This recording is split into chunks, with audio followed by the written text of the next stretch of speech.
Hi friends, welcome to DD Shine Recipes and Tips. Hi friends, இன்றைக்கி நம்ம cauliflower வச்சு ஒரு சூப்பரான சைட் டிஷ் பார்க்க போகிறோம். இது புலாவ், சப்பாத்தி, நான் இதுக்கெல்லாம் ஒரு சூப்பர் காம்பினேஷனாக இருக்கும். வாங்க வீடியோக்குள்ளே போய் பார்க்கலாம். இந்த ரெசிபி பண்ணுறதுக்கு ஒரு மீடியம் சைஸ் வெங்காயத்தை கட் பண்ணி வச்சுருக்கேன். இன்னொரு மீடியம் சைஸ் வெங்காயத்தை நான் ஸ்கொயராக கட் பண்ணியிருக்கேன். கேப்சிகம் எடுத்திருக்கேன், பச்சை மிளகாய் எடுத்திருக்கேன். இதெல்லாம் உங்களுக்கு தேவையான அளவு எடுத்துக்கோங்க. ஃபஸ்ட்டு காலிஃப்ளவரை நம்ம பிளான்ச் பண்ணிக்கலாம். இப்போ பிளான்ச் பண்ணுறதுக்கு நல்லா நான் பாயில்டு வாட்டரை ஊற்றிக்கிறேன்.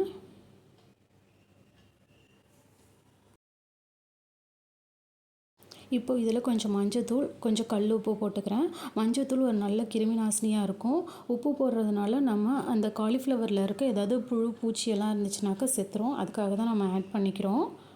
ஸோ எப்போதுமே பிளான்ச் பண்ணும்போது நல்ல பாயில்டு வாட்டரில் இந்த மாதிரி மஞ்சத்தூள் உப்பு போட்டு பிளான்ச் பண்ணுங்கள். அது ரொம்ப நல்லது. இப்போ நான் காலிஃப்ளவர் ஆட் பண்ணிக்கிறேன். காலிஃப்ளவர் உங்களுக்கு எந்த சைஸில் வேணுமோ அதை அப்படி கட் பண்ணிக்கோங்க. நான் இன்றைக்கி இந்த மாதிரி கட் பண்ணியிருக்கேன். நான் பொரித்து எடுக்க போகிறேன். அதனால் நான் இந்த மாதிரி கட் பண்ணி எடுத்துருக்கேன். இப்போ நம்ம இதை ஒரு 15 மினிட்ஸ்க்கு அப்படியே வச்சிடலாம். எல்லாத்தையும் நல்லா மிக்ஸ் பண்ணி விட்டுட்டு ஒரு 15 மினிட்ஸ் அப்படியே வச்சுருங்க. ஒரு 15 மினிட்ஸ்க்கு அப்புறம் இப்போ நான் காலிஃப்ளவர்லாம் தனியாக வேறு ஒரு பவுலுக்கு ட்ரான்ஸ்ஃபர் பண்ணிடுறேன்.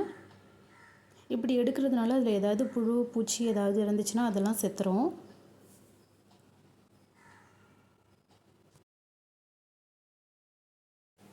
இப்போ நம்ம இதை பொரித்து எடுக்க போகிறோம். இப்போ அதுக்கு தேவையான மாவெல்லாம் நம்ம ஆட் பண்ணிக்கலாம். இப்போ நான் 2 ஸ்பூன் கார்ன்ஃப்ளவர் மாவு சேர்த்துக்கிறேன்.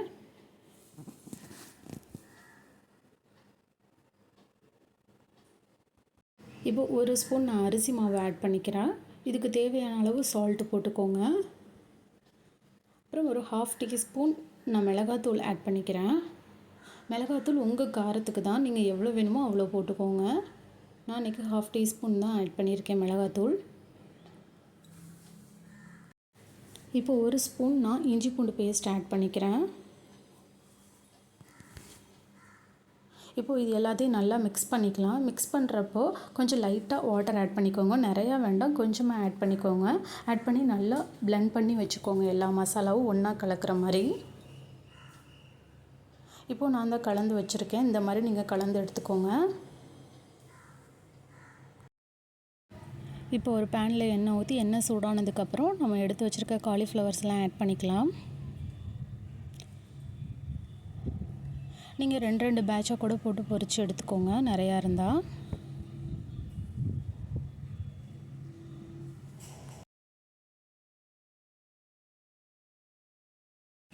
இப்போ காலிஃப்ளவர்லாம் நல்லா ஒரு கோல்டன் ப்ரௌன் கலர் ஆகிடுச்சு. இப்போ நான் அதை வேறு ஒரு பவுலுக்கு ட்ரான்ஸ்ஃபர் பண்ணிடுறேன்.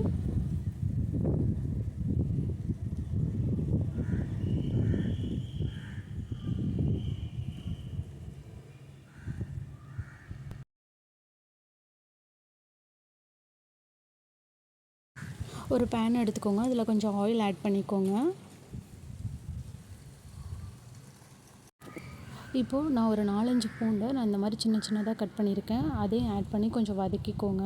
நம்ம தாளிக்கிறதுக்கு எதுவுமே போடக்கூடாது. நம்ம பூண்டும் இஞ்சியும் தான் போட போகிறோம். அதனால் ஃபஸ்ட்டு பூண்டு லைட்டாக சாட்டே பண்ணிக்கோங்க. இப்போ நம்ம நெக்ஸ்ட் இஞ்சி ஆட் பண்ண போகிறோம். இஞ்சி ஆட் பண்ணிவிட்டு அதையும் கொஞ்சம் வதக்கிக்கோங்கடா. அதோட ரா ஃப்ளேவர்லாம் போகிற வரைக்கும் வதக்கிக்கலாம். இப்போது நம்ம கட் பண்ணி வச்சுருக்க ஆனியனை ஆட் பண்ணிக்கலாம். ஸோ இந்த ரெசிபி பண்ணும்போது ஃப்ளேமை ஹைலேயே வச்சுக்கோங்க. அப்போ தான் அந்த ரெசிபி கரெக்டாக வரும். இப்போது பச்சை மிளகா ஆட் பண்ணிக்கோங்க. காரம் உங்களுக்கு தேவையான அளவு போட்டுக்கோங்க. நம்ம காரத்துக்கு நம்ம பச்சை மிளகா மட்டும்தான் போடுறோம். இப்போது நம்ம எடுத்து வச்சுருக்க கேப்சிகமும் வெங்காயமும் ஆட் பண்ணிக்கலாம். ஸோ ஃப்ளேம் ஹைலேயே தான் இருக்கணும், லோ ஃப்ளேமில் வச்சிடாதீங்க. ஹை ஃப்ளேம்லேயே வச்சு செய்யுங்க. அப்போ தான் இந்த கேப்சிகம் வெங்காயம்லாம் அந்த க்ரன்ச்சி ஃபீலோடு நல்லாயிருக்கும் சாப்பிட்றதுக்கு. ஹைலேயே வச்சுக்கோங்க. தேவையான அளவு சால்ட்டு போட்டுக்கோங்க.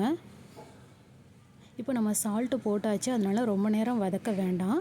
நான் சாஸ் ஆட் பண்ணிக்கிறேன். இந்த ஸ்டேஜில் நான் சாஸ் வீட்லேயே செஞ்ச சாஸ் தான் நான் யூஸ் பண்ணுறேன். இந்த சாஸ் பண்ணுறதுக்கு நான் பேரிச்சம்பழம், காஞ்ச மிளகா, புளி இது யூஸ் பண்ணி தான் நான் பண்ணுறேன். உங்கள்கிட்ட இந்த சாஸ் இல்லை அப்படின்னாக்கா நீங்கள் red chilli sauce, tomato sauce, soya sauce use பண்ணிக்கோங்க. ஆனால் இந்த சாஸ் ரொம்ப ஈஸி தான். நம்ம பானிபூரிக்கு ரெடி பண்ணுற சாஸ் தான் இது. இது நீங்கள் உங்கள்கிட்ட இருந்தால் நீங்கள் ஆட் பண்ணுங்கள், இல்லைன்னா இந்த சாஸ்லாம் ஆட் பண்ணிக்கோங்க. நான் இது வந்து கொஞ்சம் ஹெல்த்தியாக இருக்கட்டுமேங்கிறதுக்காக நான் அந்த சாஸை நான் ஆட் பண்ணிக்கிறேன். இப்போது நம்ம கொஞ்சமாக ஒரு 1/2 டீஸ்பூன் நான் வந்து சோள மாவு ஆட் பண்ணி அதை தண்ணியில் கரைச்சி எடுத்து இப்போ நான் ஆட் பண்ணியிருக்கேன். இது வந்து ஒரு நல்ல ஒரு கிரேவி கன்சிஸ்டன்சி கொடுக்கும், அதுக்காக நான் ஆட் பண்ணிக்கிறேன். இப்போது இதெல்லாம் ஆட் பண்ணிவிட்டு கொஞ்சம் கலந்து விட்டுட்டு இப்போ நம்ம பொரித்து வச்சுருக்க காலிஃப்ளவர்ஸ் எல்லாம் ஆட் பண்ணிக்கலாம்.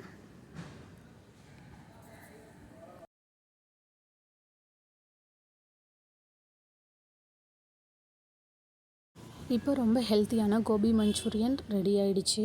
இதில் முடிஞ்ச வரைக்கும் நீங்கள் வீட்லேயே செய்கிற சாஸை வந்து ஆட் பண்ணுங்கள், அப்போ தான் ரொம்ப நல்லது. நம்ம இதை பெரியவங்கள்லேருந்து குழந்தைங்க வரைக்கும் நம்ம கொடுக்க போகிறோம் சாப்பிட்றதுக்கு வீட்டில்.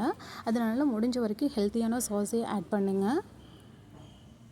ஸோ கடைசியாக கொத்தமல்லி தூவியாச்சு. இப்போது ஹெல்த்தியான கோபி மஞ்சூரியன் ரெடி ஆகிடுச்சு. நீங்களும் இந்த ரெசிபியை ட்ரை பண்ணி பாருங்கள். ட்ரை பண்ணி பார்த்துட்டு உங்களோட கமெண்ட்ஸை சொல்லுங்கள். தேங்க்ஸ் ஃபார் வாட்சிங்.